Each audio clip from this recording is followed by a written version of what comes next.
Assalamualaikum, good morning, selamat pagi, topik kuning menarik hati. Semoga hari-harimu menyenangkan dan akal pikiranmu jadi selalu. Hari ini tanggal berapa? Tanggal 9 Maret tahun 2001. Nah, Mbah akan bahas saham Antam dulu temanya nanti ya ini karena inginnya diupload langsung ya udah. Nah, Antam ini kenapa bahas saham Antam, bahas saham Antam karena terkait dengan energi alternatif yang bagus atau yang terbarukan yang sebagai energi pengganti nanti kalau BBM atau BBM minyak istilahnya. Kenapa? Karena trennya sekarang ini yang mulai uptrend yaitu tentang isu-isu atau rumor-rumor atau bahkan memang sudah ada realisasi di beberapa negara maju tentang mobil listrik. Nah, mobil listrik ini nanti baterainya terkait dengan aneka tambang. Sebenarnya bukan mobil listrik saja, kayak power bank raksasa pun seperti yang fungsinya nanti kayak ESS itu, atau kayak seperti genset yang besar-besar yang misalkan di Jakarta ada beberapa yang untuk 10.000 megawatt atau itu. Nah, itu nanti akhirnya akan mengarah ke situ. Jadi nikel itu akan dijadikan baterai untuk power bank di titik-titik yang perlu kekuatan genset yang lebih gede bila suatu saat kapasitas listrik itu ketika jam-jam sibuk atau jam-jam pemakaian listrik secara maksimal dipakai, dan bila kurang ketika ekonomi ini sudah recovery maka perlu itu semua. Nah, bila perlu ini maka untuk saham aneka tambang dan tentu timah itu akan prospek di tahun 2001. Nah, yang pertama itu untuk menunjukkan keseriusan dalam investasi baterai ini, untuk baterai listrik ini yang nantinya untuk mobil listrik juga pula untuk ESS. Ini yang apa sih keseriusannya?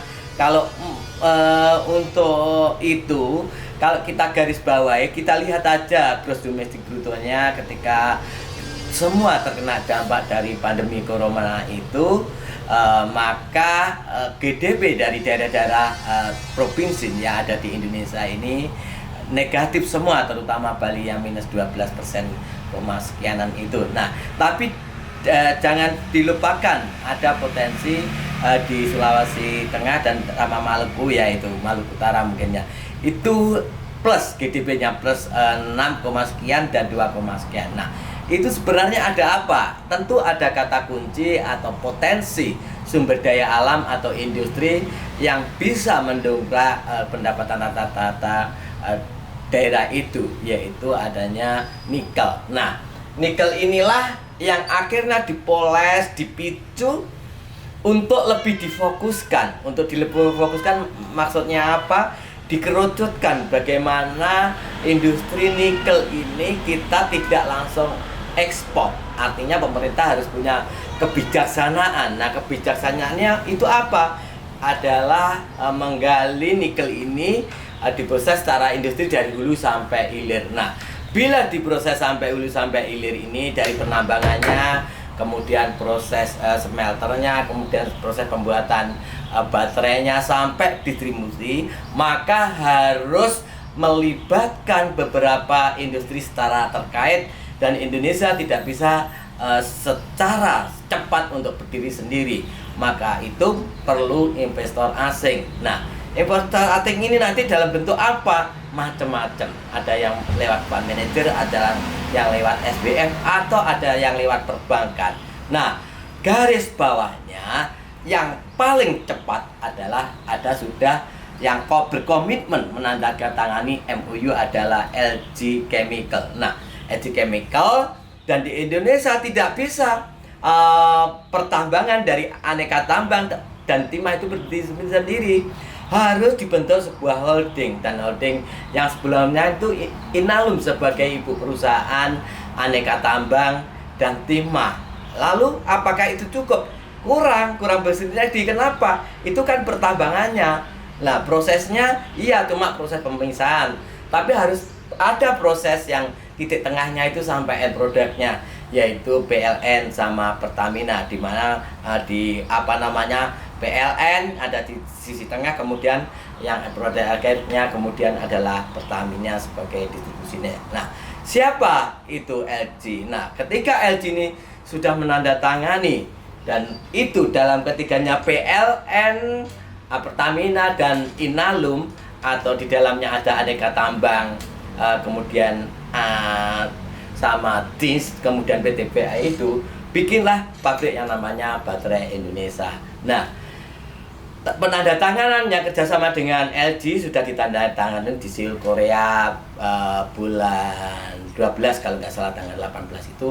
Dan kini akan dilanjutkan yang lebih real lagi rencananya dengan adanya groundbreaking atau pelataan batu pertama Baterai Indonesia. Nah, bentuknya nanti kerjanya samanya seperti apa? Kalau SBF itu adalah sebuah komitmen MOU dengan perusahaan asing, bisa, ini bukan utang. Jadi teman-teman atau yang mungkin kurang setuju, wah utangnya berapa lagi? Ini bukan masalah utangnya berapa lagi. Kalau SBF itu ya orang investasi, lalu nanti dengan bagi hasil caranya seperti apa. Nah, itu tata kelolanya. Nah, kalau sudah seperti itu, kalau artinya groundbreaking itu bagaimana Mbah tentang rumor-rumor yang selama ini tentang Tesla atau Mas Elon ya, tukang Madiun, yang sudah datang di Indonesia, katanya nggak jadi bangun pabrik baterai mobil yang Tesla. Nggak pengaruh sebenarnya. Memang dia orang terkaya dan memang hampir pengendali harga nikel, itu seolah-olah rumor itu dengan mudah dipergerakkan oleh bandar harga nikelnya mungkin yang terpengaruh dengan harga aneka tambang dan timah. Untuk di dalam timah ada unsur lithium, kobalt, dan magnetnya, BB-nya. Itu sebenarnya nggak masalah kalau pabrik baterai Indonesia ini sudah terrealisasi. Kenapa? Indonesia ini kaya, teman-teman. Hampir 50% perusahaan di Cina itu nikelnya tergantung suplainya dari Indonesia. Artinya apa? Artinya nikel yang dibutuhkan di Cina itu 50% dari Indonesia, dan kebutuhan nikel di Cina itu 50% dari kebutuhan di jagat raya bumi, di muka bumi ini. Artinya apa? 25% ini dari nikel ini dari Indonesia, dari aneka tambang. Dan tentu di Inco itu aneka tambangnya sudah beli 20% sahamnya dari Inco. Nah, Mbak, katanya kan si Mas Elon ini lebih percaya sama BHP. Enggak masalah, saya sana. Yang komitmen yang sudah ada adalah dengan LG Chemical, kemudian CATL yang dari Cina itu, dan BASF untuk selanjutnya. Artinya langkah-langkah real konkret untuk groundbreaking atau peletakan batu tanah sudah dimulai. Nah, schedule time itu bila dilaksanakan progresnya secara tepat, maka harga-harga yang selama ini aneka tambang mulai terkoreksi, yang sebelumnya dalam tahun ini pernah tertingginya adalah 3.440, itu mulai terkoreksi. Jawabannya iya. Karena apa? Belum ada ketegasan kapan mulai groundbreaking, bagaimana cara menyelesaikan pabriknya, tahapan-tahapan itu belum jelas. Nah, kalau sudah jelas groundbreaking, tentu perencanaan pabrik selanjutnya berapa bulan lagi, berapa tahun lagi dilaksanakan, itu perlu perencanaan yang matang, mulai dari penyiapan peralatan raw materialnya, proses dari pabriknya itu sendiri, proses produksinya, kemudian sampai end product dan distribusi. Sehingga ini adalah dianggap bisnis yang sangat potensi, dianggap bisnis yang sangat dasar di tahun 2001 atau dan seterusnya, karena memang energi kita harus berganti ke energi nikel. Nah, kalau sudah seperti itu, Mbah, saya nggak mau ngomong panjang lebar bertele-tele kalau takut jamu. Nah, ketika harga ATH-nya, all time high-nya aneka tambang saat ini sudah tercapai di 3.440, maka sudah wajar kalau dia terkoreksi lagi ke 3040, turun lagi 2740, kemudian 2400, dan kemarin tembus lagi ke 2280. Dengan mudah yang namanya resisten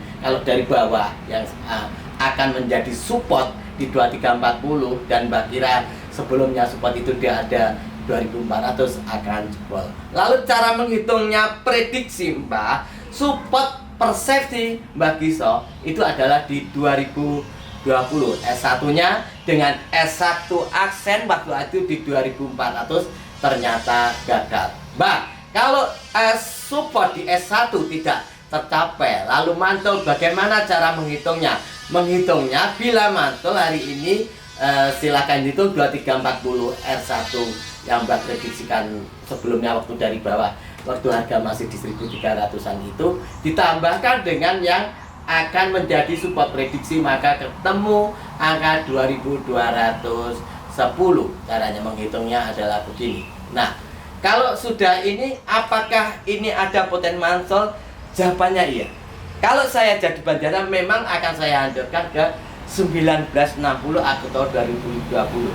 Tapi tidak semua orang sebodoh itu.